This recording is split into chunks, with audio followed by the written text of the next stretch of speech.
has taken off. And very pleased with the high quality of, I hope you agree with the speakers that we have. Until today. So I want to welcome everyone. Before we begin, I wish to acknowledge this land on which the University of Toronto operates.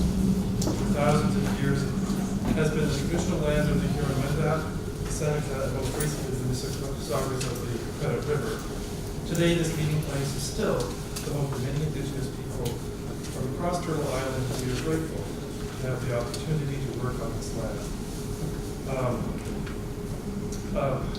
This statement is done for every major university event, so this is a major university event. We do this in recognition and respect in which we hold the Indigenous peoples that we are actively engaging with on this campus in a very productive and respectful way. I'm going to go off script. Yeah, there's no like this. But I felt I needed to make a few comments before we get into our talk. Today, and until further notice, the flags at U of T will be at half-mast as the city experiences a period of mourning after yesterday's tragic events. UTSC does have 36 COP students who are working in that area, and we are actively connecting with them. We've heard from most of them, but we're just making sure that we hear from all of them and we provide the support that they may need. When such events occurs, it causes us to think really deeply about who we are, and what we're doing, and our society that we live in. And in the academy, we have the humanities, the social sciences, which includes management, and the sciences. And the humanities explore the basic question, who am I? The social sciences explore, who are we? And although climate change has a scientific basis, and that has been the focus of my research career, the solutions, fundamentally, in my opinion, lie in the social sciences as we explore that question, who are we? As we explore any kind of problem that has a social dimension, like the one that we've experienced recently. And so, the vexing and really troubling problems that we face today really need to have a variety of different approaches to it. Sometimes there are technical fixes that can be deployed, but often it really comes down to values and how we treat each other and how the world works that way. The social scientists are leading the edge of thinking this kind of thing through. And we encourage if you have grandchildren. This is a great area. This is a great area for them to go in. Maybe not seeing the first automobile and the job there, but these are the critical issues of today that we need to talk about. So I'm really, really pleased that we have a world expert here who not only is scientifically informed and trained, but became a social scientist and really found into these issues. So this is Professor Matt Hoffmann. Matt is a UT Scarborough political science professor and co-director of the Nooks School of Environment and Governance, Environment and Governance Lab. And they address how diverse communities are responding to the challenge of climate change. So, critical to this kind of really detailed, nuanced kind of discussion. And the need to put questions of justice and equity front and center in the pursuit of decarbonization and climate policy. Some of what he said no doubt will challenge you and may come from a different paradigm, but it is something that we need to talk about, even if we don't end up always agreeing precisely on where we end up. But these are the kinds of issues that we need to grapple with. I'm cutting you time, so I will end.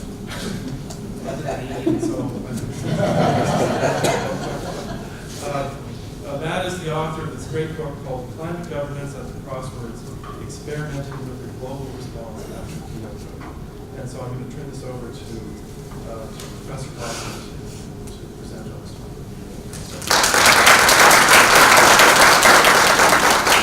topic. Thanks, Bill. I really appreciate it. It's great to be here this morning, and a little bit of a sad day yesterday and today still, but I think it's still important to talk about things like climate change and justice and to move forward in our society.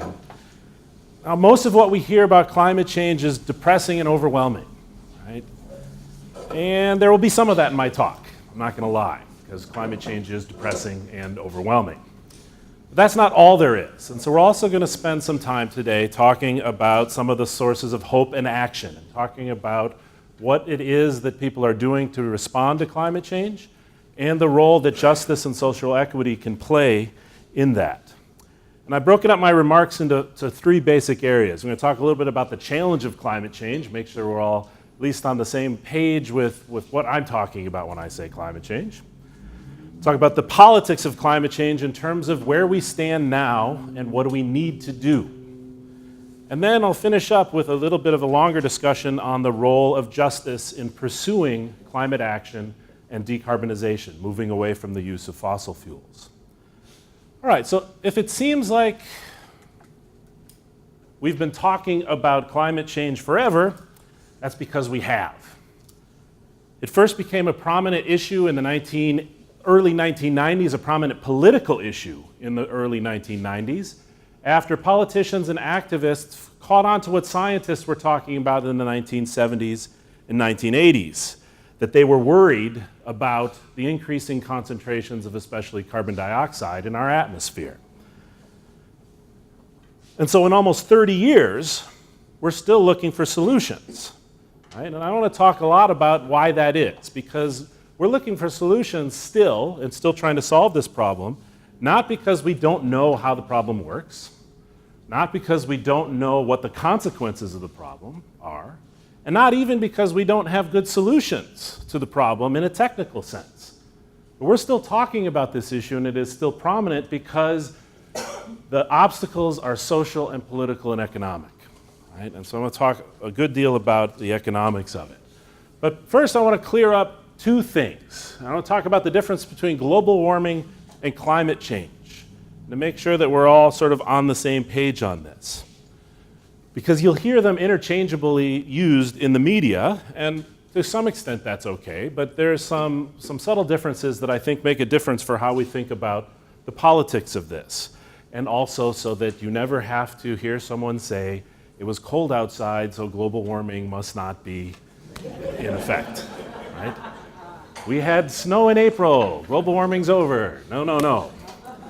All right, so, and I apologize if people know this already, but I'm going to talk about it anyway. So, global warming. Since the Industrial Revolution, concentrations of human-produced greenhouse gases, especially carbon dioxide, have essentially been increasing exponentially, right? So I actually had a little graph. This is actually a temperature graph from thousands of years ago, but it's the same shape as the concentrations of greenhouse gases. Now, these greenhouse gases come mostly from burning fossil fuels, right? That's where carbon dioxide comes from. Now, this increasing concentration of gases leads to global warming because these greenhouse gases absorb solar radiation, right? It acts or you wouldn't be surprised to say, it acts like a greenhouse, right? And so the more of these greenhouse gases you have in the atmosphere, the more solar radiation they hold in, the warmer the atmosphere gets, right? Now, scientists are telling us that we should expect to see anywhere from 2 to 6 degrees of warming over the next century because of the increasing concentrations of greenhouse gases. We've already seen warming of 1 degree, right? And that's global average temperature. I know that doesn't sound like a lot, but Bill can tell you, he's a climatologist, I probably shouldn't be talking about this stuff in front of him, that even small changes in global average temperatures can have enormous effects, especially at the northern and southern latitudes. So that's global warming. Increasing concentrations of greenhouse gases holds in more solar radiation and warms up the atmosphere. Climate change, you can think of climate change as what are the implications of this warming. And the implications are not just uniform things get warmer, right? The implications of the warming is climate change. And this is where we get things like sea level rise, as melting glaciers dump fresh water into the ocean, and because liquids expand as they get warmer. We get things like changing weather patterns, changing patterns of precipitation and drought. We get ocean acidification, which is a direct result of greenhouse gases going into the ocean. We get changes, and some of the more scary ones are things like changes in ocean circulation. There was actually an article over the weekend that came out that said that some of the Gulf Coast or Gulf Stream, which is a major ocean circulation current, might be changing because of climate change. And ironically, this could lead to actually a much colder northern Europe. And this is why I don't want you to make equivalent global warming and climate change, because ironically, one of the effects of global warming could be a colder northern Europe, right? And unfortunately, these are not only lots of bad possible implications from global warming and climate change, these are no longer future impacts. Until very recently, we talked about climate change as if it was something that was going to happen in 2050 and 2100. What we now know, though, is that what we're seeing today, changed weather patterns, changed intensities of storms, changed timing of storms, changed seasons, is starting to happen today, and it's a preview of what's to come in a climate-changed world, all right? But why is this such a big challenge to fix, right? That is the key question that political scientists try and deal with, right? We know what causes the problem, right? Greenhouse gases cause the problem. And this is something I tell my students all the time. The solution is easy to climate change.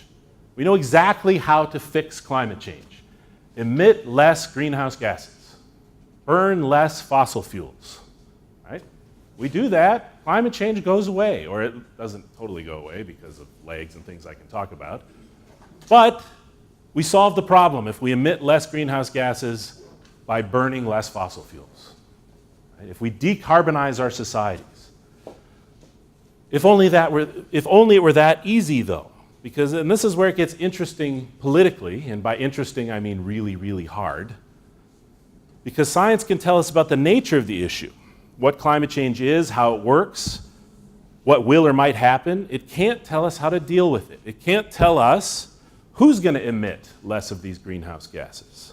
How much less? When? How will they go about this? Who decides? Who pays? Who benefits? And who suffers? Those are all political and social and economic questions, right? And so the challenge of climate change is a challenge of politics, to my mind. Now, it's not very surprising to say that because I'm a political scientist.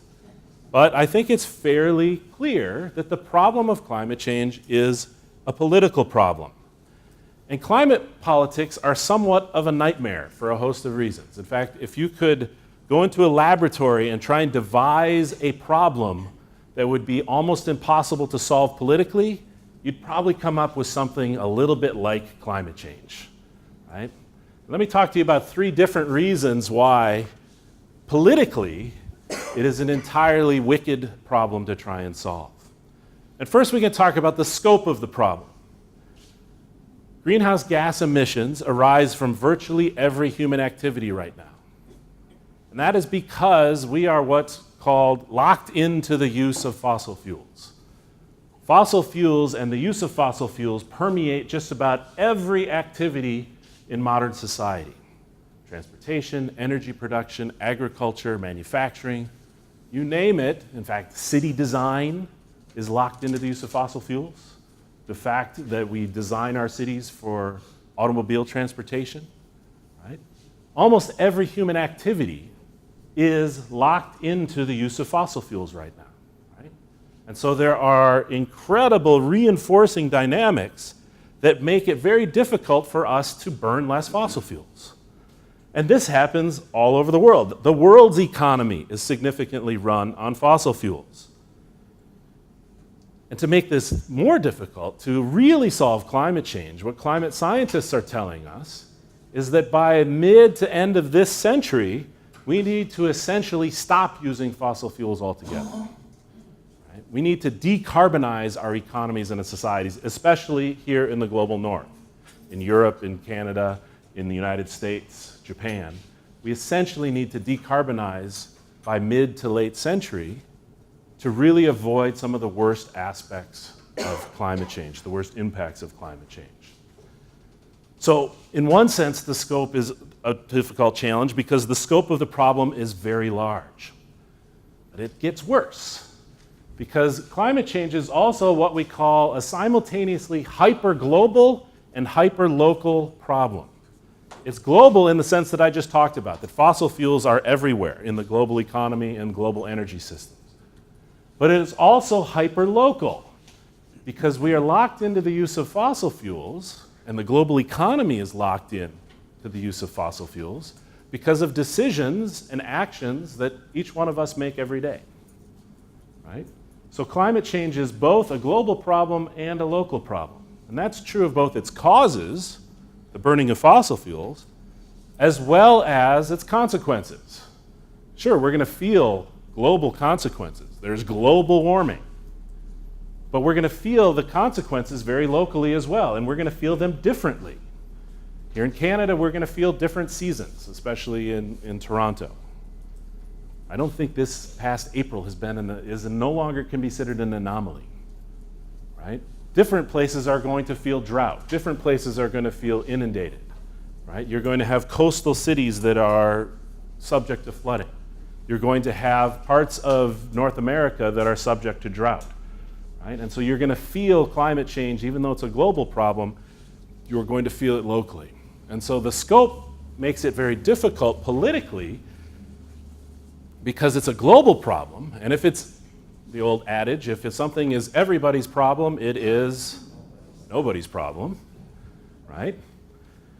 But it's also hyper-local in that you are going to experience climate change differently than people in Africa, differently than people even in the southern part of the United States. And so generating political will in all these different places when it's affecting people differently can be very difficult. Second political characteristic that makes this a difficult problem is time. And here we also have a paradox. Time is short, right? The latest science says that we need to at least start the process of peaking global greenhouse gas emissions and starting to come down off the peak within the next 10 to 15 years. Right? We need to essentially start getting off fossil fuels within the next 10 to 15 years to have a chance at avoiding some of the most dire consequences. But also, timeframes are long, right? So timeframes are short in terms of the window we have to act, but timeframes are also long, politically speaking, because climate change effects are felt over decades. Even though we're starting to feel the effects, the real consequences of climate change will be drawn out over decades. It's kind of like watching a slow-moving train wreck, in fact, right? Decades and centuries, as species, like politicians, don't have those kind of time frames in mind, right? And so the consequences of our actions today, the consequences of our political decisions today, are going to have impacts over decades and even centuries. And this is just not a scale at which our political institutions are often very good at dealing, right? And so time is short, but time frames are long. It's another characteristic of why this is a difficult political problem. Inequality is a third piece of what makes this difficult. And inequality comes in multiple forms when it comes to climate change. So first, dependence on fossil fuels is uneven. Right? While the global economy runs on fossil fuels, there's disparity across the world and within countries among consumers and producers of fossil fuels. In other words, some countries or parts of countries produce a lot of fossil fuels. Others consume a lot of fossil fuels. Many consume less than they would like to, and some would like to consume more. Right? So you have this inequality in terms of who is interested in the fossil fuel industry. And also those that are responsible for climate change. Is highly variable, right? So in other words, emissions levels vary a lot, especially if you think about this in a per capita version, right? So this is a way I trick my classes all the time. I say, what country, let's see if I can trick you all. Which country is the largest emitter of greenhouse gases in the world?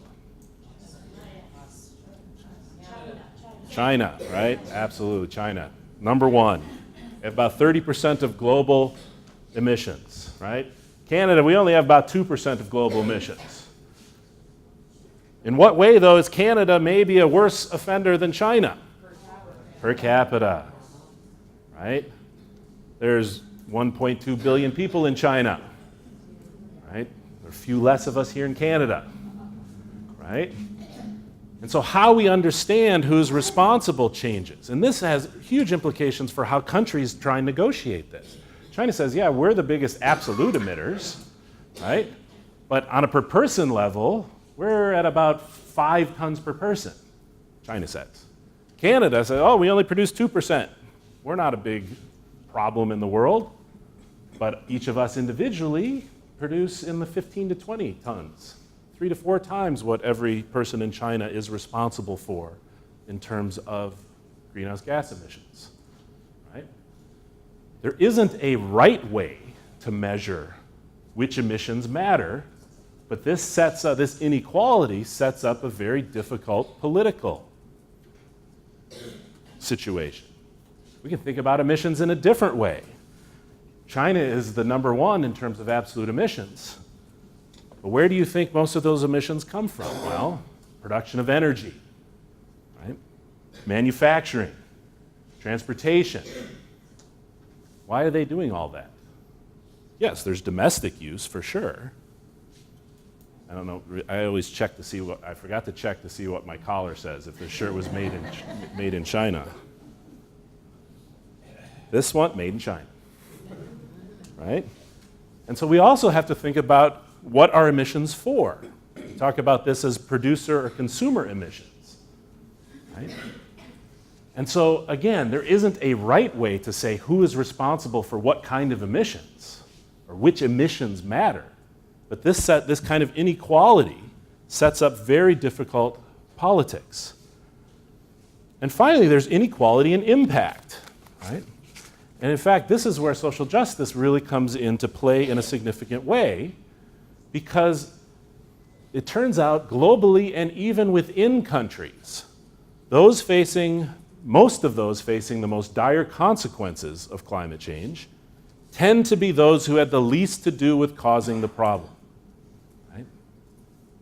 And they have the least ability to deal with the changes, right? And so you have inequality in a social justice sense as well. So given all this mess, right? Given all this mess, and this was the depressing part of the lecture. Doesn't get a lot better, but it does get some better. Given all this mess, it's actually not that surprising that we haven't solved this problem yet. And in fact, one of the things that political scientists, some of them, me, are starting to argue is that it's not even helpful to think about this as solving a singular problem, right? Climate change isn't a problem in the same sense that other social issues could be considered a problem, right? Because dealing with climate change ultimately means transforming much of modern life. This isn't something where we can keep going with what we're doing, switch out all of the things that are climate change related with something that's climate safe, and just continue on with our lives.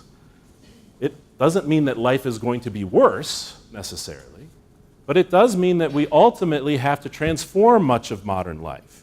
It's not just about reducing greenhouse gas emissions incrementally. It means that we have to get off fossil fuels entirely as a globe over the next 30 to 70 years, right? And this means that we have to talk about how to bring about wide-scale transformation of our energy systems, of our economies, and of our societies. And we have to do this consciously. We've had wide-scale transformations of our economies and societies multiple times in history. The Industrial Revolution was a wide-scale transformation of our societies and economies. In fact, the fossil fuel revolution was a wide-scale transformation of our societies and our economies. The digital revolution. We have these kind of wide-scale transformations where life is very different before and after. The difference is we have to do this one relatively consciously, right? And we don't have time for incremental change in many ways here. And so this is the problem we face politically, all right? It's a big challenge. So where are we at in terms of this challenge? Where do we stand right now? I'll talk about this at multiple levels, right? We can talk about global politics. How are we figuring out how to deal with this challenge at the global level? We'll talk about national politics, and we'll even get down to the local and the personal. And we have to talk about these at multiple levels precisely because what I said before, that climate change is a hyper-global and hyper-local problem. We need global solutions. We have to all sort of be working together at a baseline at the international level. But that does not preclude, in fact, it means that we also have to be working in Toronto. We have to be working in Ontario. We have to be working in Canada, right? All of these things have to come together if we're going to actually face this challenge. All right. And so what I want to talk to you a little bit, give you a little flavor of where things are at and what's the good news at each of these levels and where some of the challenges are at each of these levels. So at the global level, I am actually much more positive. If I would have given this lecture even 4 years ago, that was sort of the nadir for me. I was completely depressed about the global level. The Kyoto Protocol had failed. It looked like the international community was never going to get its act together. Literally every climate change negotiation was a failure for a number of years. But then we got to Paris 2015, and I could spend hours talking about how we got to Paris. That will bore you, so I'm not going to do that. And Paris 2015, the Paris Agreement of 2015, was a huge breakthrough. And one of the reasons I'm optimistic at the global level is we now have an international treaty in place guiding countries to work on addressing climate change with an implicit goal of decarbonization, right? It's actually a breakthrough for the global response to climate change after years of failed negotiations. For one reason, it's ambitious. As I said, it basically calls for de facto decarbonization, and they express this as a temperature goal. We have a temperature goal in this international treaty of holding global warming to 1.5 degrees. To do that, we essentially have to decarbonize because we're already at 1 degree of warming. And it recognizes, therefore, that we need to see emissions cuts of up to 80% by around 2050 for most developed countries, so Canada, Europe, the United States. Second, it's truly global. This is the first climate agreement that has all countries, developed and developing, committed to taking action. It's also an innovative agreement, whereas for years, and this is one of the reasons I got depressed as both a person and an academic, is the negotiations were like banging your head against the wall. They kept trying to do the exact same thing. And it's always attributed to Einstein, apparently, but he didn't say this, that the definition of insanity is doing the same thing over and over and expecting a different result. Right? Apparently, I thought Einstein said it, apparently not. It's still a good saying, though. But that was the climate negotiations until the last couple of years. And so Paris is innovative. So unlike previous agreements like the Kyoto Protocol that tried to get all countries to sign on to sort of a single climate plan that would be devised at the global level and then implemented nationally, they tried to do all the negotiation of what the response to climate change would look like at the global level. What the Paris Agreement does, it's built around what we call NDCs, nationally determined commitments. Essentially, countries decide on their own climate plans, what they're willing to do on a domestic level. And then the role of the international agreement, the role of the treaty, is to monitor those plans and encourage countries to ratchet those commitments up over time. Now, I'm not saying that this is the perfect plan, right? But it's different and it has a much larger chance of success, giving all those political characteristics that I talked about earlier in terms of inequality and who's responsible and time frames, right? Now, of course, this is not without challenges. We will have to see if countries are going to live up to their nationally determined commitments. And we have to see if they're willing to actually increase their ambition over time, right? This is the challenge of the Paris Agreement. And they'll need to, because the collected nationally determined commitments don't get us to where we need to be, right? They are first commitments that everybody made for 2018. We're in the midst of what they're calling the global stocktake, as the international community tries to look across all of these commitments to see how we're doing. And it's very clear that we're not far enough along yet, but it's a first step, and this is part of that process. Of course, once you talk about the international level, you have to talk about the US, right? Because the US is the second largest absolute emitter and is an important symbolic country. And so a big challenge to the Paris Agreement is the backsliding of the United States, right? The backsliding of the United States. The United States is, and for the foreseeable future, will not be a leader on climate change. They're simply out, right? Now, I'm actually, well, I hate what the United States is doing on climate change. But I'm much happier that they're being so bad in a world that's the Paris Agreement than I would have been if we were in the world of the Kyoto Protocol. And that's precisely because of the very flexible nature of the Paris Agreement. The rest of the countries can go on and work on their Paris commitments because those Paris commitments don't depend on each other because they are nationally determined. Right? So the United States is out, but one thing that gives me hope is the rest of the countries have actually continued on, actually very vocally, with their Paris commitments. We'll see if they follow that up with implementation. But the withdrawal of the United States has not yet, or the announced withdrawal of the United States, has not ramped down anyone else's ambitions, all right? But that's always going to be the challenge. We can get a great aspirational plan, we can get international cooperation, but even in this innovative system, you're still going to need action at the national level to make it work, right? And we're eventually going to need everybody to be working, especially the largest economy in the global north, right, and the second largest economy in the world. So this makes national climate politics really crucial. Right? National level climate policy is actually more important than it ever has been before. And so that brings us to Canada. And here in Canada, climate politics is complicated. Right? Complicated.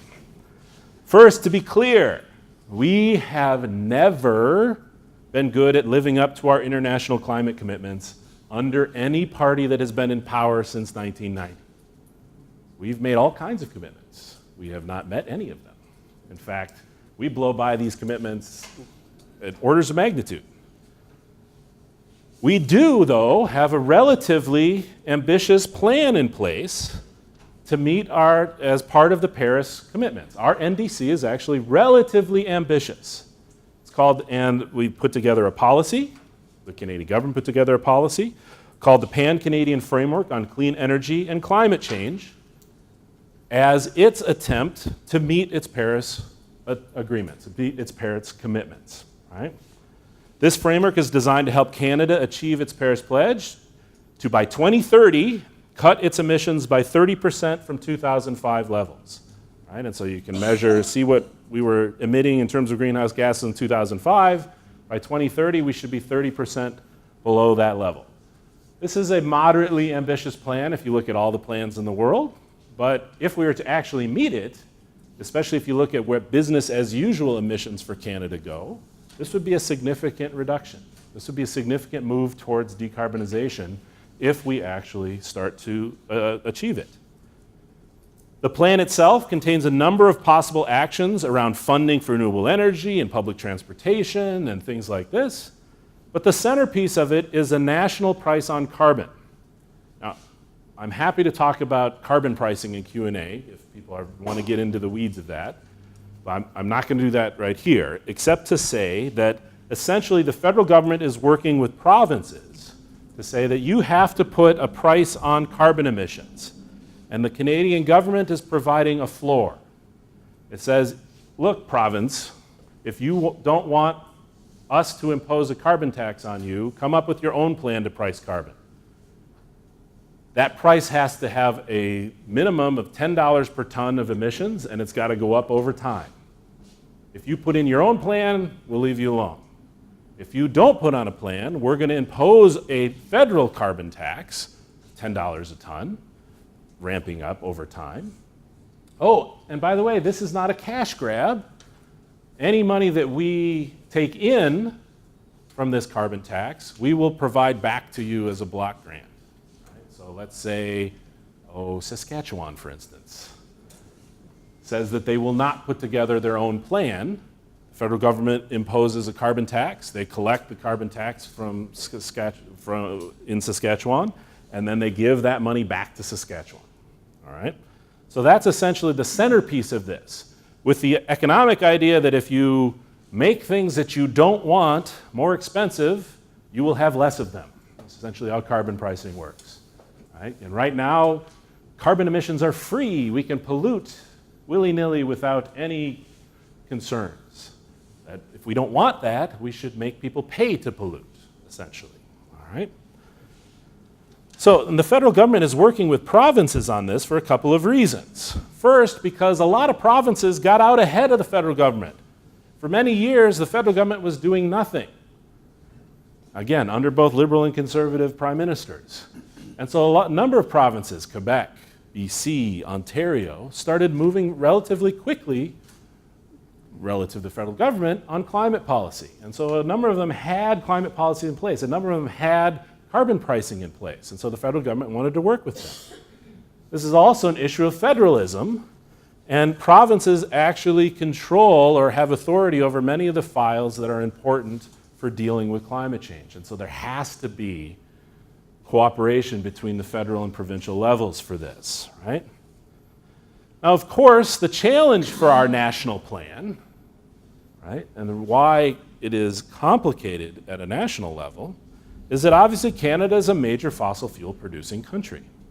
And you've seen this challenge play out in the newspapers for the last couple of weeks in the dispute over the Kinder Morgan Trans Mountain Pipeline, right? In fact, I probably could have structured this entire discussion around the Trans Mountain Kinder Morgan Pipeline, right? And I'm sure in Q&A we can talk more about it. But for right now, I just want to note that the challenge lies in trying to reconcile continued fossil fuel production with a relatively ambitious climate plan, right? And so there's this inherent tension that the Liberal federal government is trying to navigate between saying, in some ways, our economic viability as certainly Alberta, but as a country, relies on the production of fossil fuels and the export of fossil fuels. And on the other hand, we know that that can't continue if we're going to meet our Paris goals, and more importantly, if the world is going to move towards decarbonization and a solution to climate change, right? And so that tension suffuses almost everything that the Liberal government is trying to do on energy and climate and pipelines. And you can see that it's very difficult to navigate. And we can talk about some of the details of why it's difficult to navigate, but some of that comes down to provincial-federal relationships. BC doesn't want the pipeline, Alberta does, who has authority over what flows through provinces. It comes down to Aboriginal titling and Aboriginal rights, because these pipelines are going to flow through unceded territories. It comes down to whether you can actually pursue climate change policy and expand fossil fuel production, right? And what I'll talk about at the end of the talk is it comes down to you have to, if you're a fossil fuel producing country, you have to think long-term but very quickly about the transition that you need to make. And what is very clear is that Canada, we have not thought well enough about how we do a transition that can get support from across the country, right? And I'll talk about that in terms of justice and equity at the end of the talk. All right, What about the provincial level, though? We could talk about this in terms of Ontario, right? Ontario, in many ways, has been a success story. The coal power phase out, although some people worry, and we can talk about energy prices, although I warn you, I'm not an energy economist. The coal power phase out that happened over the last decade, though, from a climate perspective, is still considered to be the single most successful climate policy in North America in terms of the amount of reductions. What you can attribute to a single policy, it is the largest reduction policy in North America. And we also have a functioning provincial cap and trade system in place. And so we will not be subject to the federal carbon tax because, at least for the next 3 months, we have a functioning cap and trade system in place. Right? And as I perhaps just alluded to not too subtly, the challenge is that climate change, and this could be a challenge at the national level too, climate change is a partisan issue in Ontario. And I want to stress to you that this is not the way it is all over the world. In most of Europe, climate change is not a partisan issue. Now, this doesn't mean that everybody in Europe is happy about climate change and people on the right and people on the left get along on climate change. But what it means is they are arguing about different things. In Ontario, it's partisan along the lines of should we act on climate change or not? In Europe, it is how do we act on climate change? And you have differing opinions on what kind of actions to take, not whether to take action. But here in Ontario and in most of North America, it's a partisan issue to take action or not. And so we will see, and it has become an election issue. The Liberals are going to run on the success in some way. I hope they sell, because it's actually been a relatively successful launch of the cap and trade program. The Conservatives are going to run on getting rid of carbon pricing in Canada, or in Ontario, and fighting carbon pricing at the national level, right? And so it's going to be an election issue. And this is the challenge that we face, because we haven't gotten even to the point where everybody agrees that we need to take action, much less having political agreement on what to do, all right? Now, of course, though, if we talk about local, one of the things that we have to remember is that climate action is not just happening in the arena of international negotiations or national politics or parliament buildings across the provinces. In fact, in November, a New York Times article argued, and I'll just quote this because I thought they really captured it well, "The real action on global warming does not unfold in international venues. The problem will largely be addressed by governments back home trying to adopt policies to shift away from fossil fuels, by businesses perfecting and deploying clean energy technologies, by city planners reworking their local transportation systems."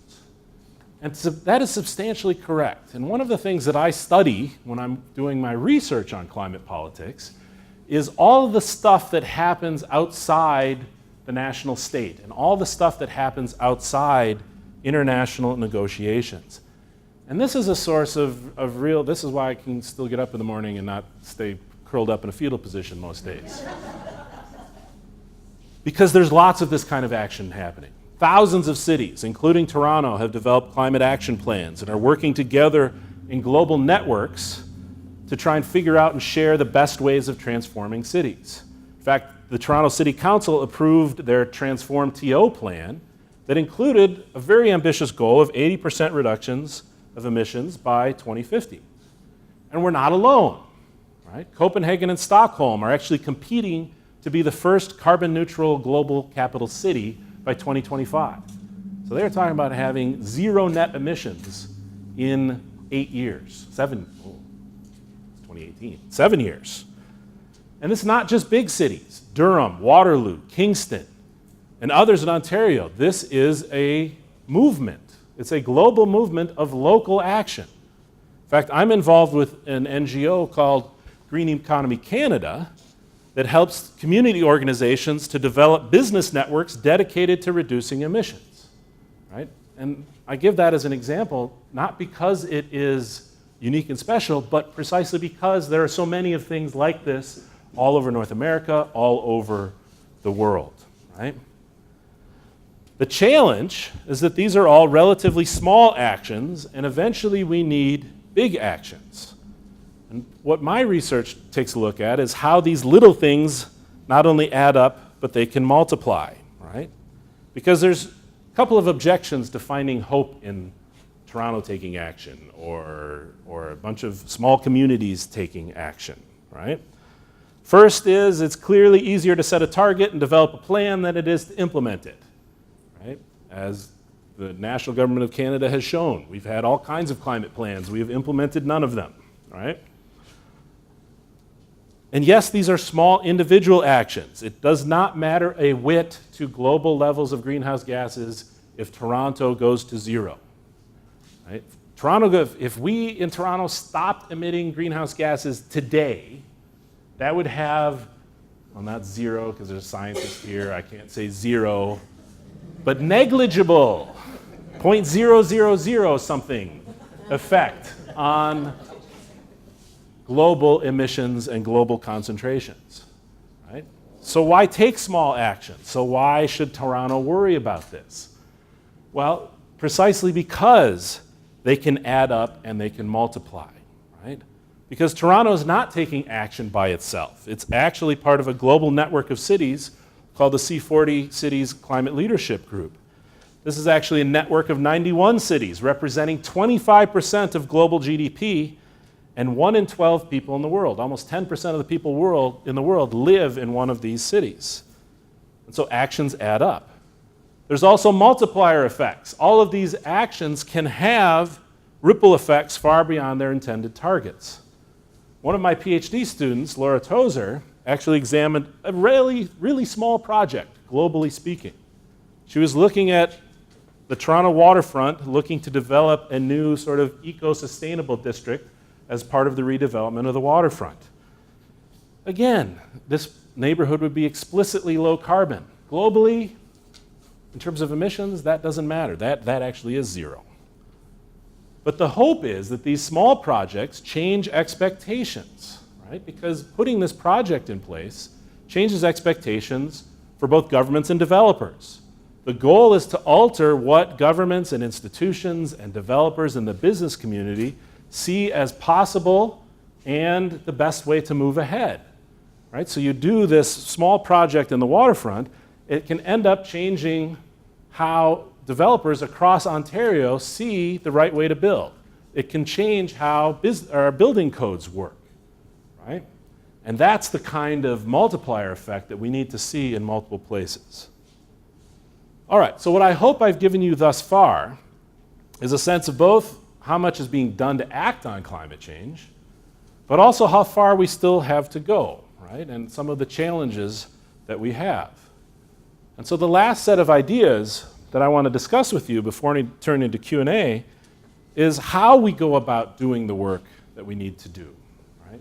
How should we think about climate action? And how should we think about the pursuit, what needs to be done in terms of the pursuit of decarbonization? And again, truly addressing climate change entails a major transformation. Decarbonization, enhancing the sustainability of our societies. And that's an enormous, enormous challenge, right? I still have hope, though, not in the naive sense of believing that everything will turn out okay, but in a sense that I found this writer, Rebecca Solnit, who has this incredible description of hope. She says that it's not the belief that everything was, is, or will be fine. Hope locates itself in the premises that we don't know what will happen, and that in the spaciousness of uncertainty is room to act. When you recognize uncertainty, you recognize that you may be able to influence the outcomes, you alone or you in concert with a few dozen or several million others. And so this is the question for me. Where does this hope lie? Where does this uncertainty lie? And what kind of action is demanded by that uncertainty? And here's the thing. We don't know what a decarbonized society is going to look like or how it's going to function yet. It is something off in the future. We can talk about that we'll have to have more renewable energy, we'll have to have significant electrification, we'll have to change how cities function, we'll have to change how we produce things. but we don't know exactly what it's going to look like. It's still relatively open-ended, and we're going to have to build it. And therefore, we have an opportunity to build it in a way that puts justice front and center. In fact, to my mind, it's actually imperative that we put justice front and center. Let me elaborate, because there's actually two kinds of justice concerns or equity concerns that are implicated in the kind of transformations that I'm talking about. First, there's justice and equity concerns in avoiding the harm from climate change. As I noted, those least responsible and least able to deal with climate change are most likely to feel the effects. And we know that there's unequal distribution of harm from the activities that cause climate change. You only have to look at pictures of the oil sands and hear the stories of Aboriginal people that live in the areas around them to know that the fossil fuel extraction and production is not neutral in terms of who benefits and who is harmed. Second, and perhaps even more important in terms of the kind of transformation that I'm talking about, so we have to have equity in the transformation itself, because there will be winners and losers as we decarbonize. We need to ensure that the benefits of decarbonizing are equally distributed, right? For instance, you can't have super sustainable low carbon housing in neighborhoods that are only for rich people. Right? That won't work. That will not work morally, but even more importantly, it will not work practically. We also need to ensure that the disruption from decarbonization is dealt with. We have to deal with the fact that we're going to have to change how some of the foundations of our economy. Right? One of the things that struck me in the reaction to the Fort McMurray wildfires a couple years ago was that the immediate reaction to this was how fast can we get the mines up running again in Fort McMurray, because Fort McMurray relies on those for its economic lifeblood, right? And the only reaction to that had to be, well, of course you have to do that because this community will die without it, right? Even though it is the extraction of the fossil fuels that they're pulling out of those mines at Fort McMurray are creating the conditions that create fires like we saw in Fort McMurray. And so my thought was, how do you break this cycle? Well, you have to have in place some long-term transition policies whereby people see there's other kinds of economic opportunities other than those mines, right? So that the immediate reaction isn't we have to get those mines up and running. And there's organizations that are working on this. Something called Iron and Earth is this great organization of former oil sands workers trying to bring renewable energy industries to Alberta, right? But you have to break that cycle, because people who rely on fossil fuel extraction for their livelihoods will be disrupted by, people and provinces and industries will be disrupted by moving towards decarbonization. It is a moral imperative, ethical imperative, and it's an instrumental imperative to try and deal with those disruptions, right? And I'm stressing this here, justice here, because it's not just the nice or the right thing to do, it's probably crucial for our success in dealing with climate change. To really achieve the kind of transformation we need, we're going to have significant buy-in from across society, individuals, civil society, corporations, governments, for the transformations that we're embarking on.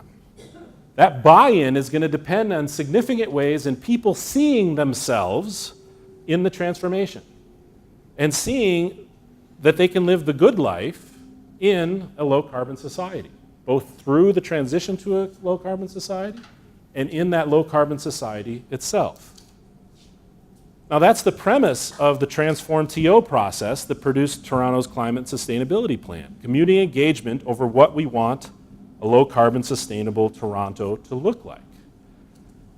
And this is the process we need to have suffused with notions of social justice and equity. It's not an add-on to climate politics.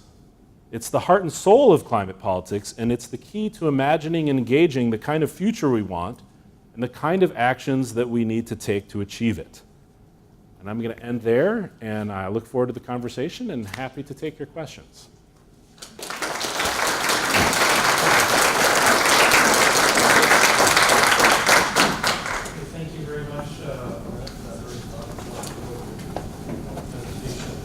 This is a phenomenal good group.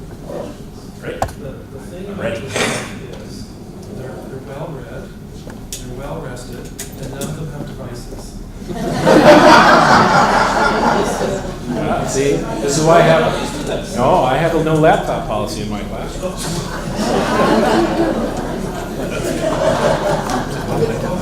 I'm going to turn this over to. I was very disconcerted with some recent news regarding the automobile industry and the fact that it was going to drop passenger cars because their profits were so high in SUVs. What political will is there to look at distracting consumers from these SUVs through taxation or through, I hate to tax them, but what additional means can we start to change that whole attitude? Yeah, and that's you could have given me 10 examples of that, and that is the challenge, right? That is the challenge. In fact, the automotive industry, I'm really not happy with on a number of reasons. For the SUV thing, but also as soon as the Trump administration came in, they said, oh, can we maybe ramp down the fuel economy standards too? Anyway, so there's a couple of things. First, I think that if you have a government in place that is willing to really push climate change as a priority and sustainability as a priority, government policy is an option, right? So under the Obama administration, which had its problems on climate change to be sure, but really ramped up things like fuel economy standards. And so that is a way to go. If you're in a country or a province or somewhere that the government doesn't have the political will for it, it's got to come from other sources. And so one thing is civil society, I think, needs to target corporations directly in terms of having campaigns to really bring this kind of this kind of contradiction in what car companies are trying to sell as they're sustainable, right? Oh, look, we produce one hybrid car, versus what they're doing in terms of moving towards SUVs, or really highlighting when car company says, oh, we're happy to innovate and move our fuel standards up way high under Obama, and then come in and beg the Trump administration to lower them, right? So I think you need to have civil society organizations targeting corporations directly based on their reputation, and tarnish their brand reputation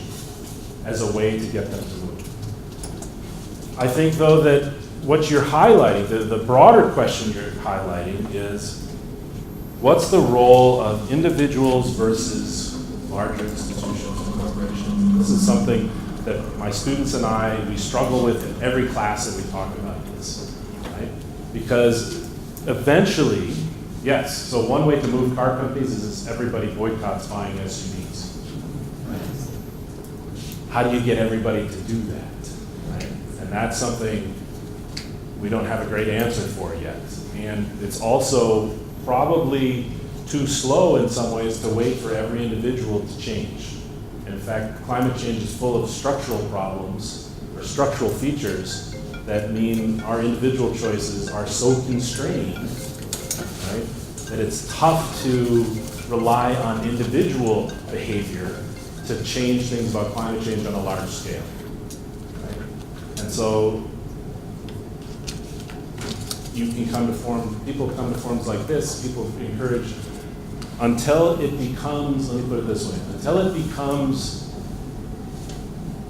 uncool is the wrong word, but until it becomes something worth mocking to buy an SUV, that's going to be a problem. Right? And this is a social dynamic. So if your friend buys an SUV, you say, why the hell did you buy that? That's stupid.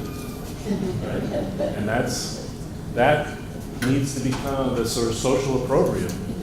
Needs to spread. Right? It needs to spread. Yes, sir. From your talk, one of the questions that occurred to me is that, okay, we decarbonize, and we can all agree on it, but decarbonize to what? Yeah. Well, and so the good thing is that, and I actually should kick kick this one to Bill, but we probably have the technology, and Bill can correct me on some of these percentages. We probably have the technology between energy efficiency technologies and off-the-shelf renewables to get a long way towards decarbonization, right? A long way towards decarbonization. Not probably to 100%, although some people say. And so there's going to be one thing that people, to decarbonize to what? So some concrete stuff. Ironically, we need to use a lot more electricity in the decarbonized world because it's much easier to decarbonize the electric sector than almost anything else. And so we need to get everything running on electricity and have that electricity be renewable, right? Or at least low carbon. Right? And so we're going to have to electrify things. That's why electric vehicles, electric trains, electric heating, we're going to have to electrify a lot of things. Right? That's one of the big things people talk about. We're going to have to change how we set up cities. Right? We have to have cities that are much more amenable towards walking and cycling and public transportation than they are towards automobiles, right? Especially with gas automobiles. We have to change how we do agriculture. There was a thing in the New York Times this weekend, I haven't had a chance to read it yet, saying, can soil save the earth? And if we change our agricultural practices significantly, so there's a lot of capacity for soil to suck carbon dioxide out of the atmosphere. The other thing we have to do is we're going to have to adapt to climate change. A decarbonized world is not one that doesn't adapt to climate change. In fact, one of the things, and so we are going to face the effects of climate change, and we have to, our cities and our populations and our economies have to be ready for that. Right? One of the things, when someone asks me, what are our adaptation policies need to be? I say, literally every infrastructure policy right now is a climate change policy. Because it's an adaptation policy, it's a mitigation policy. Decisions on what roads to repair and how, what roads to build and how to build bridges, how to build roads, all of those are adaptation policies and mitigation policies because we are living in a climate-constrained world right now. So you can't make a policy that's not a climate change policy. You can make it unconsciously and not think about climate change while you're making it, but you are making a climate policy whether you admit to it or not. So the other thing I would say, what world are we moving to, is one where we have to consciously mainstream notions of climate change and transformation into everything that we do. Go ahead, and I'll come over here. Yeah. The cap and trade, I have some issues with. I'm not sure that I understand any of it, Okay. except to say that it seems to me that you pay to pollute, or you're paying somebody else to pollute. You're saving yourself, but Let me put it this way. Yes. Here's the thing. We are paying to pollute now, right? You just don't see the costs, right? And so the idea is we all emit carbon dioxide, right? We drove cars, whatever we do. We buy things that used energy. We have energy in our homes. It produces carbon dioxide. You're not paying for that. Right? You're polluting, you're not paying for that. That doesn't mean there aren't costs involved. The costs are climate change. The costs are increased health problems because of air pollution. There's all kinds of costs associated with that pollution. So we are paying. We're just paying for our taxes. We're paying through the insurance premiums that we have to pay because of climate change disasters. We're paying because we're destroying the climate. What cap and trade or carbon taxes try and do, and there are plenty of problems with these policies. Right? I'm not someone who proselytizes for carbon pricing. I think it is a tool among many. But what it does is it tries to make those costs, or it does make those costs concrete. Right? And so it internalizes them. So you're actually paying the costs of that pollution when you emit or when you buy products that are carbon intensive, right? right? And so instead of the costs being social and diffuse because of climate change, they're specific. And therefore then people feel the pain of carbon-intense products. And the logic is that when carbon-intense products and practices are expensive, we will do less of them. But yes, it is paying to pollute. Just like when you have fines for polluting in other ways. Here, and then I'll come back over here. I have two comments. One was regarding the Toronto's contribution in the digital and the global stage. Right. It is parallel to say that individuals creating solution It's negligible, and yes. it's so negligible, so I can throw my garbage wherever I want. Right? And because it doesn't matter so many That's right. So each individual should take the responsibility to do it. And the same, each city will do the same thing. Yes, absolutely. And that's the paradigm. So when I say that it's negligible, this is why some people say, but then does it make sense for Toronto if it doesn't matter? Or should we only wait till everybody does it? And that's where you get into political problems. But you're right, that we can't wait for everybody to do it. And the good thing is there's actually all kinds of benefits to Toronto that have nothing to do with climate change to acting here. Right? If we make, actually this is my favorite cartoon about climate change. These are all the good things from acting on climate change: energy interdependence, preserve rainforests, sustainability, green jobs, livable cities. And then I guess, what if it's a big hoax and we create a better world for nothing? And so one of the answers is yes, we all have responsibility. The other answer is there's reasons to do things, to move towards low carbon, sustainable cities and lives that actually have nothing to do with global climate change. My second comment is regarding the political system, which to some extent, to me at least, it seems sort of false democracy, which we consider. At the city level, when we elect representatives, these representatives should be first be qualified to have enough knowledge of that. People say I'm naive.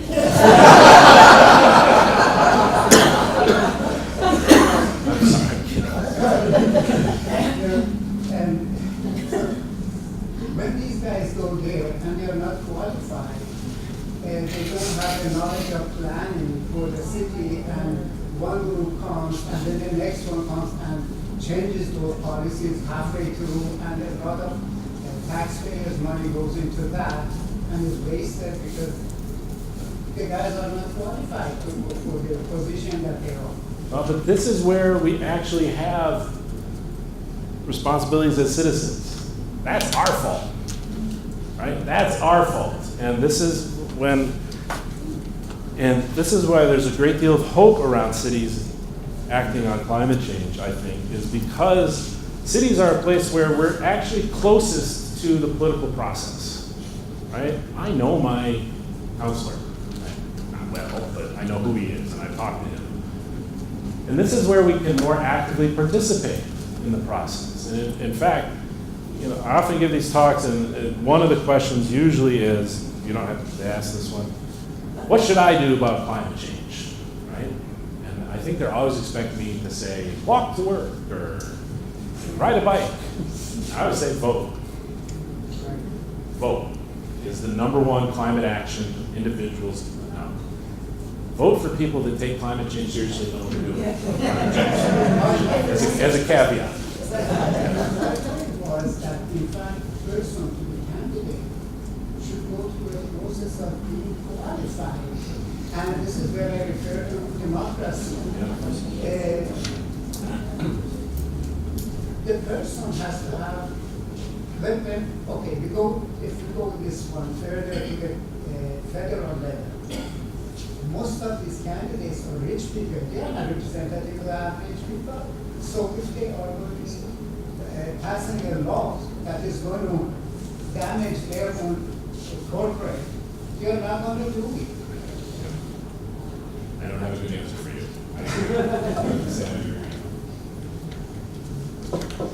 What is actually the driving force behind climate change worldwide, and does this affect the environment as well as? Say that first. I didn't catch the first part. What is actually the driving force behind it worldwide, and does this affect the environment as well as humans? Yes. So the driving force is there's 6 greenhouse gases, right? The most prominent is carbon dioxide. That comes from the burning of fossil fuels, right? So gas in your car, coal-fired power, oil, all of this, burning those creates carbon dioxide, and that is what drives global warming and climate change. And yes, there are all kinds of, so not only the impacts of climate change are bad for humans and the environment, but the causes of global warming are bad for the environment. And so the most prominent is that the global warming goes along with air pollution, right? So burning fossil fuels is a huge component of air pollution. So all the coal-fired power, all your automobiles, the gas-fired automobiles, all of that creates all kinds of air pollution that's bad for the environment in and of itself, regardless of climate change. And in fact, China has become a leader, relatively speaking, on climate action in the last 5-ish years. And one of the big reasons is, I actually think they are relatively serious about it. There's economic drivers, they want to get in on the renewable energy boom, but they are actually worried about air pollution in China as and not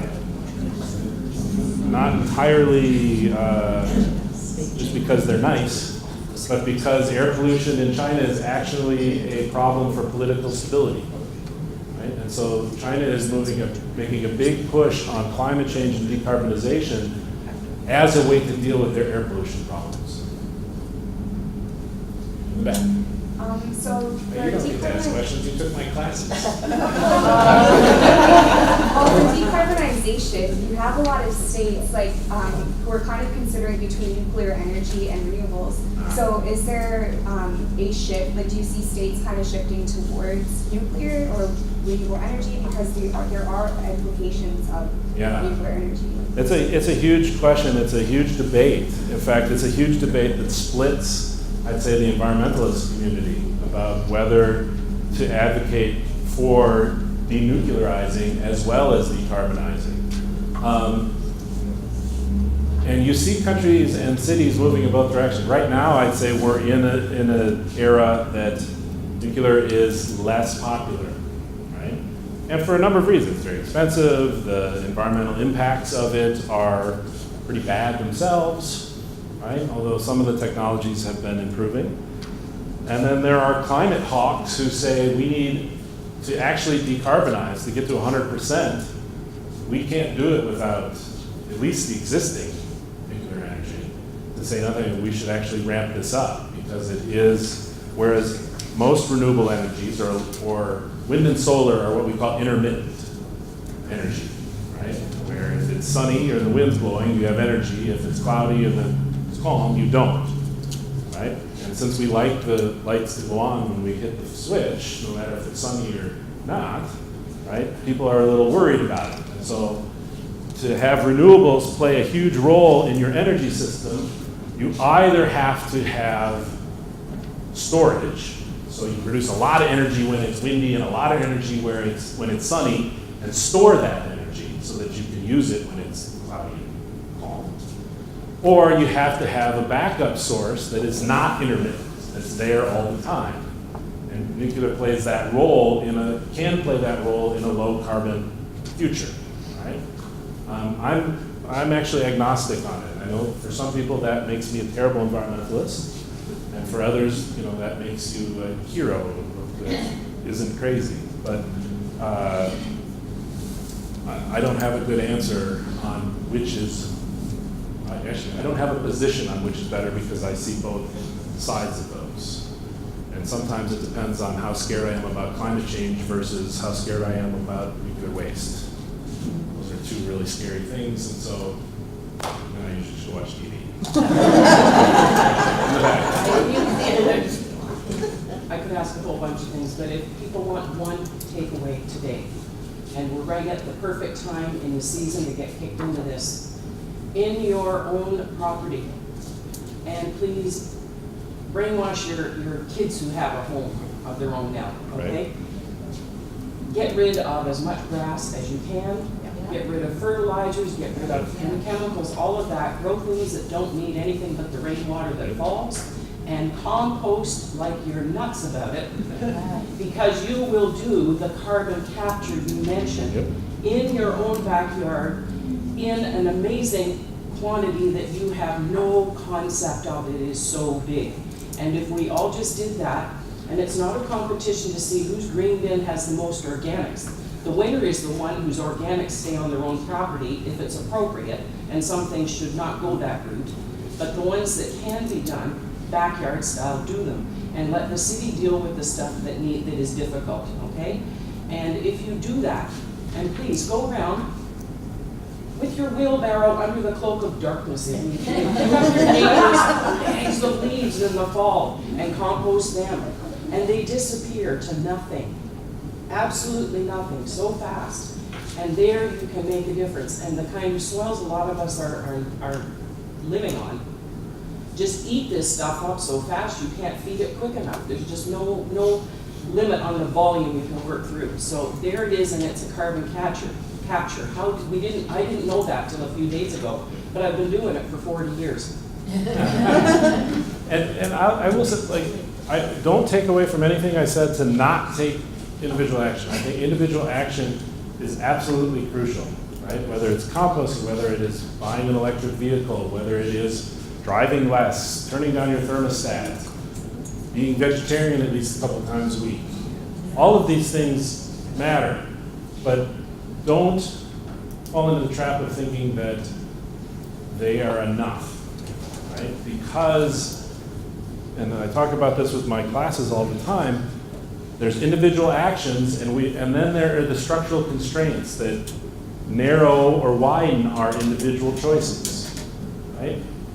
And those individual actions are crucial, especially when they become gateways to social action. So her compost, and I'll use her as an example, her composting for all these years is excellent, and it will reduce X amount of carbon dioxide. But her telling the rest of us about it and encouraging the rest of us to do it is as, if not more important, right? I talk about, in my class, I ask my students why I bought, a couple of years ago, a Toyota Prius. I said, why do you think I did that? They'll raise their hand and they say, oh, because you're an environmentalist. You care about climate change, you just don't teach about it. I'm like, yeah, no, not any of those reasons. And they can't figure out. I say, I buy a Prius, and then I say, why do you think I bought a Prius instead of a hybrid Camry? And they're like, oh, I don't know, because you're big. you don't fit in the Camry. And I say, no, because the Camry has a little sign on the box that says hybrid. The Prius, does everybody know what a Prius looks like? You all know what a Prius looks like. There's power in symbolic politics. I brought a Prius because, yes, I care about the environment, and I'd rather drive that. It is lower emitting than other things. But because I wanted to contribute to there being more of them on the road, because they're a visible symbol. The same thing I asked them about bullfrog power. Does anybody know bullfrog power? Yeah. I asked my students, why do I get bullfrog power? I tell them what bullfrog power is. It is an energy offsetter. I pay a little bit per month. They calculate how much my energy use is, both electric and gas, and they feed in that amount of clean electricity and clean natural gas into the grid. And I say, why do I do that? Oh, you care about the environment. You want to decarbonize your own life? Be carbon neutral? I say, no. I do it because they give me a little sign that says, bullfrog power, I use renewable energy that I put in my front yard. That's why I do it. Because individual action is important. But individual action needs to have a social component to become politically relevant. It has to normalize.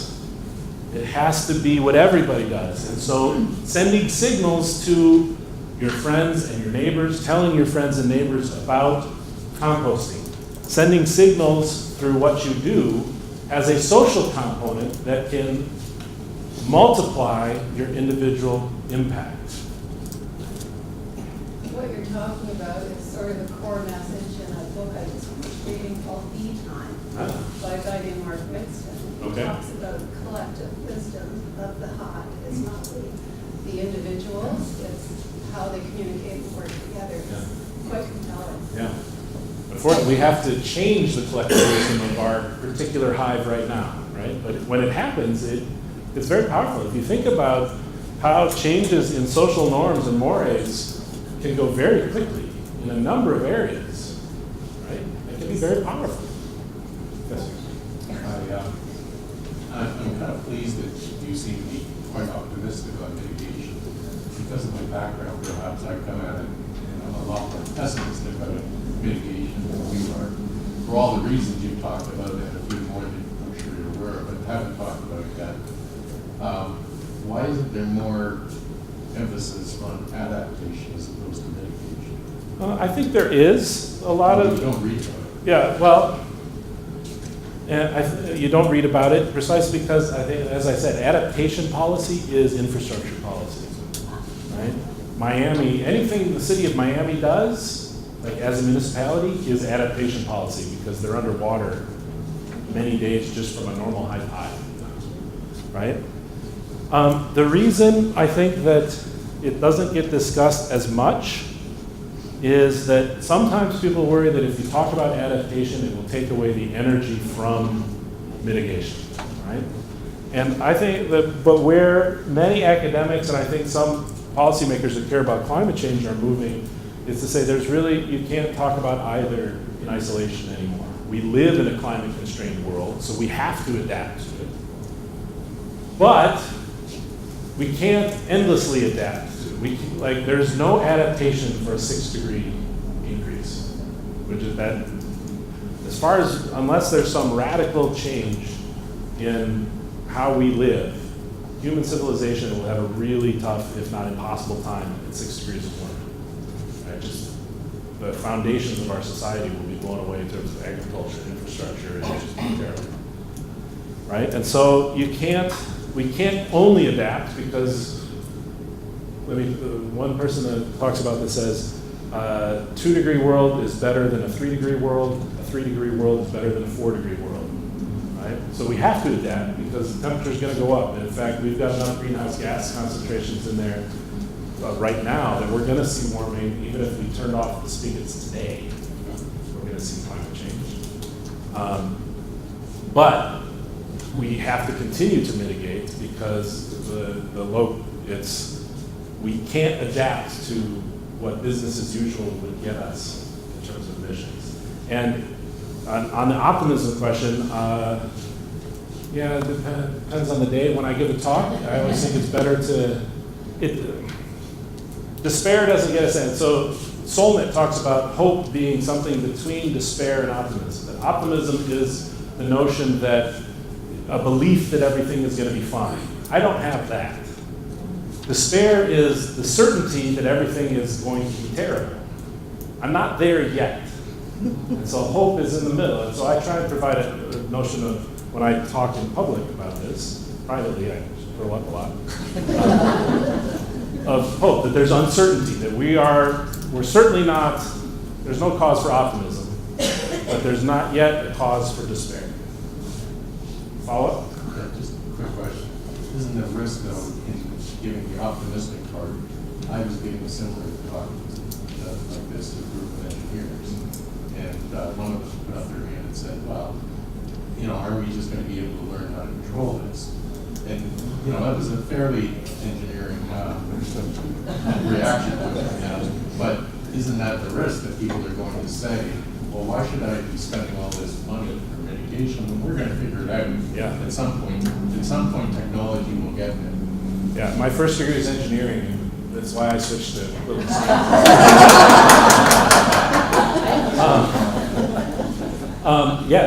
that's the risk of really overemphasizing adaptation, I think, right? And that's a Why real would risk. overemphasize mitigation? No, it's the You old. think you're gonna be able to do that? No, it's, well, this is, but if you only talk about adaptation, that's where this kind of discourse comes. We don't need to worry about, we'll fix it. We'll all move underground. Yes, I have two questions. One is a simple one. that's always the precursor to a really hard question. When is Canada's carbon tax, the federal carbon tax, effective? Well, it's supposed to be 2018, so right? But they've put off actually enforcing it, so we'll see So again, how that lots comes of about. talk. No, We'll see. I think they'll actually enforce, well, depending on some of the provincial elections that come up, I think they will enforce it.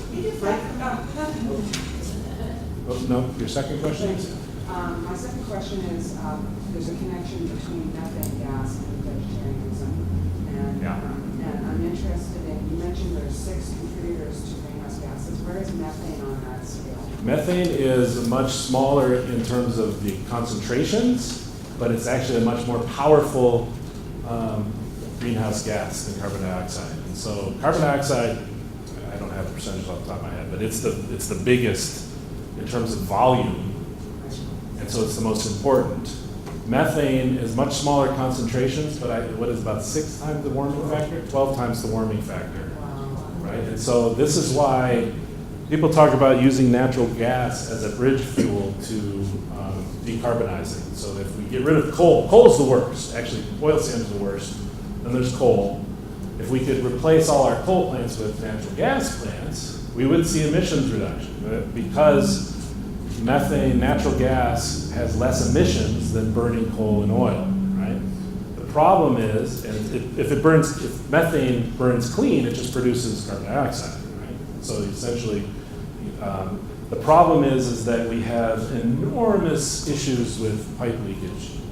And so we have fugitive emissions from methane that some of the studies I've seen so that it completely cancels out any of the emission gains that you get from burning natural gas instead of coal. So it's tough. And I don't know what you meant by vegetarian. Methane is actually pretty bad one of the reasons that a meat-eating diet is problematic climatically is the methane. That's what I'm talking Yeah. about. Yeah, so if I'm eating cows, I'm contributing to. Yes. methane. Yes. That's what Yes. What about, like, saving, like, not cutting down the trees, but then. Yeah. Use the plant tree? Yeah, so mitigation, there's 2 kinds of mitigation. One is mostly what I talked about, decarbonizing. Stop burning fossil fuels. So stop putting carbon dioxide into the atmosphere. The other are called sink strategies. So what do you do to pull carbon dioxide out of the atmosphere or store carbon dioxide? And some of those are natural, like trees, and so planting trees and not cutting down, especially rainforests, is a huge policy for mitigating climate change because they actively change carbon dioxide into wood. Trees are wonderful that way. And then there's technological ways that people are trying to develop to pull carbon dioxide out of the atmosphere. The problem is right now at the levels of technology that we have, carbon capture and storage or artificial trees and things like that are among the most expensive on a per ton basis for dealing with carbon dioxide. And so, but yes, planting trees and not cutting forests is actually a key part of the strategy for dealing with climate change. Plus it's just nice for the world. Yes? Just a little touch of hope. When you've got a social change model, it's really dire when you're at the beginning with the people that are trying to push it. And you get this polarization, whatever. It's when you can find something in the middle and stop scrapping about it that you start to, make real change. And it can come very quickly and just take on a life that you can't stop. And if it's going in the right direction, good. So one of the more hopeful things I've heard recently is people in the US, there are few voices in the wilderness in their terms, but that are speaking to that large contingent of very conservative, religious types who just cannot get this at all. And they are people who get this from a scientific point of view, but are able to speak those people's language and understand where they're coming from, and they're making inroads. And once they start, it may take on a life of its own. I think is it Catherine Wilson from Texas Tech? Catherine Hale. Hale, that's it. And then there's somebody else, a Wilkinson? Somebody I'm familiar with that. from Georgia? And there, it's amazing. So once you've got, I see that as a huge potential. It is. And once and this is brought them in. one strategy is also to try and move away from polarizing language. Like there's a vein of thought or a line of argument that says to really best address climate change, don't talk about climate change, right? That you talk about sustainable cities, you talk about livable cities, you talk about what's the good life and how do you want to live. And I think that can be a very powerful message that breaks down some of those polarized barriers, right? Because there's some people who just have a knee-jerk, if it's climate change, A, I don't believe it, or B, I'm not going to work on it, and you just shut off. But if you say, would you like to have a more livable city? It's hard to generate a lot of negative opposition. No, livable cities. I'll die before I live in a livable city. And I deny that livable cities exist.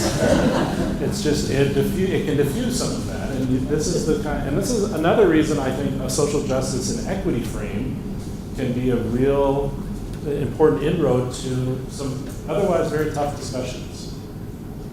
I just wanted to give an example of that. This is something that I recall from a trip that we made to Dawson City a couple of years ago. It was about how people view living off grid. Okay, so there you've got the river goes through the middle of town. It doesn't go through the middle of town, but it goes alongside the city. But there are people who live on the other side of the river.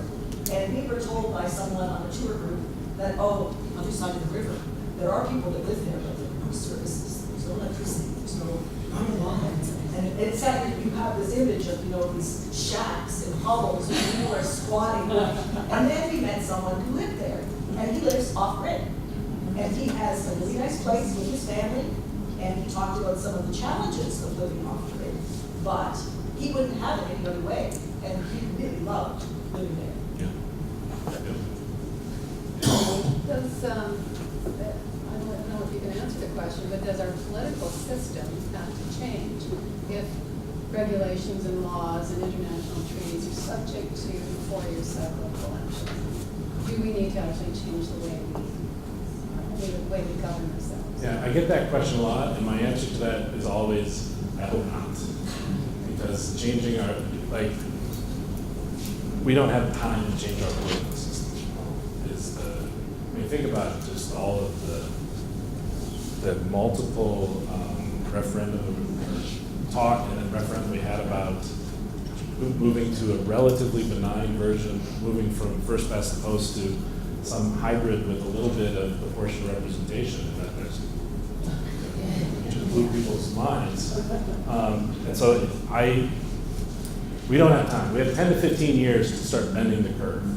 And we're not going to change our political system in 10 to 15 years, unfortunately. Although I'm encouraged. Yeah. Just one more thing I wanted to say about voting, which I think is really important. My husband and I also really believe in going to all candidates' meetings and expressing our views and getting face to face with the politicians. And it's like an evening in our lives, It's not a huge time commitment, but I think it's a pretty problem. It is, because, it's a cliche for a reason. We get the government we deserve in terms of how much we work now. Not always, because there's institutions and structural issues about representation that I don't want to get into right now. But yes, if we put stuff on the agenda for politicians, many of them listen.